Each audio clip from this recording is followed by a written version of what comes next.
बहुत समय पहले एक राजा राज्य करते थे।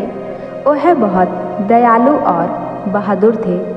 वह अपनी प्रजा का बहुत ख्याल रखते थे।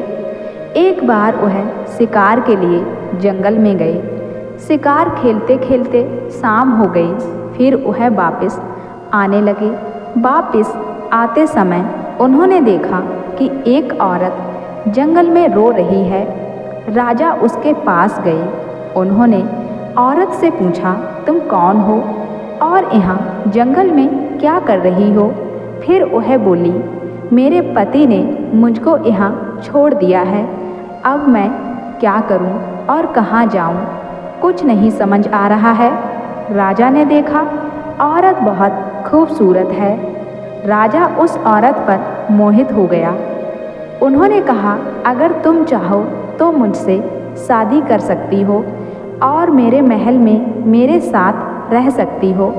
वह औरत भी राजा की बात मान गई और राजा के साथ उसके महल में आ गई। राजा के साथ शादी करके उसके महल में रहने लगी। कुछ दिनों के बाद राजा बीमार पड़ने लगे। वह दिन पर दिन ज़्यादा बीमार होने लगे। बहुत सारे हकीम उनका इलाज करने के लिए आए, फिर भी उनकी सेहत में सुधार नहीं हो रहा था। फिर राजा लुकमान हमीन के पास गए और उनसे बताए कि जब से मैंने नई शादी की है तब से मैं बीमार रहता हूँ। राजा की पहले से भी एक रानी थी। हकीम ने पूछा कि आपने जो नई शादी की है वह औरत आपको कहाँ मिली थी? राजा ने बताया, वह जंगल में मिली थी। हकीम बोले, वह औरत नहीं, इच्छाधारी नागिन है। उसके जहर की वजह से आप बीमार पड़ रहे हो। राजा बोले, मुझे विश्वास नहीं हो रहा कि मेरी नई रानी नागिन है। हकीम बोले, आप एक काम करना, पहले महल जाकर हर जगह से पीने का पानी हटा देना और कुआं पर भी कुछ ढक देना। कहीं भी पीने का पानी नहीं रहना चाहिए। फिर जब आधी रात हो जाए तो उसे कहना, मुझे बहुत तेज प्यास लगी है, पानी चाहिए। फिर देखना वह कहाँ से पानी लाकर आपको देती है। राजा ने वैसा ही किया। सभी पानी रखने वाले बर्तन से पानी निकाल दिया और कुएं पर भी अच्छे से ढकवा दिया।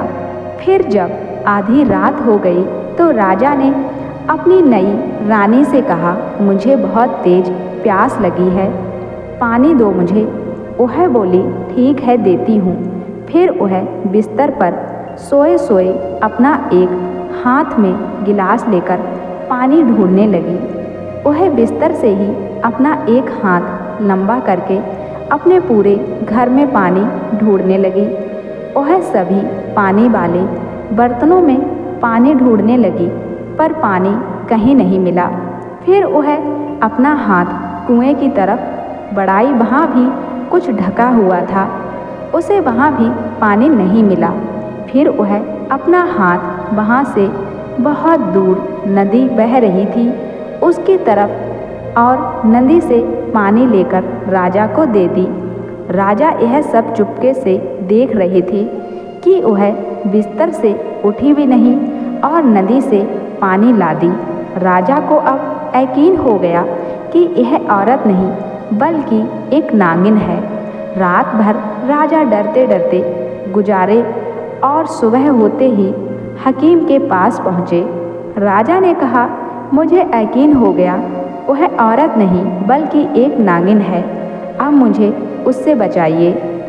हकीम बोले, आप आज अपनी पहली पत्नी से कहना कि चलो चलते हैं समुद्र देखने। जब आप ऐसा बोलोगे तो नई रानी भी बोलेगी कि मुझे भी चलना है। फिर आप नई वाली को भी साथ में ले लेना और क्या क्या करना है। हकीम ने सब कुछ राजा को समझा दिया। राजा ने वैसा ही किया। वह महल जाकर अपनी पहली रानी से बोला, चलो चलते हैं समुद्र घूमने। नई वाली रानी भी वहीं थी। उसने कहा, मुझे भी समुद्र देखना है। राजा बोले, ठीक है, तुम भी चलो। फिर अगले दिन सब समुद्र के पास पहुँचे। हकीम भी साथ में आए। फिर सब नाव में बैठ गए और समुद्र में घूमने लगे। जब सब बहुत दूर पहुँच गए तो राजा ने कहा, यह समुद्र बहुत गहरा है। आज तक किसी ने भी इसकी गहराई का पता नहीं लगा पाया है और ना ही कोई लगा पाएगा। यह सुनते ही नई रानी बोली, मैं समुद्र की गहराई का पता लगा सकती हूँ। राजा बोले, जब बड़े बड़े तैराक नाविक आज तक इसकी गहराई का पता नहीं लगा पाए तो तुम्हारे बस की बात नहीं है। रानी बोली, ठीक है, मैं समुद्र में कूदने जा रही हूँ और समुद्र की तल तक जब पहुँच जाऊँगी तो अपना हाथ हिलाऊंगी, तब आप लोग समझ जाना समुद्र इतना गहरा है। राजा बोले, ठीक है, करके दिखाओ। फिर वह समुद्र में कूद गई। उसके कूदते ही हकीम बोले, अब जल्दी से नाव को तट की तरफ भगाओ। फिर हकीम एक किस्म की दवा पानी में फेंकने लगे। नाव हटाते जाते और हकीम पानी में दवा फेंकते रहते। जहाँ जहाँ हकीम ने दवा फेंकी वह सब जगह जमकर पत्थर हो गया।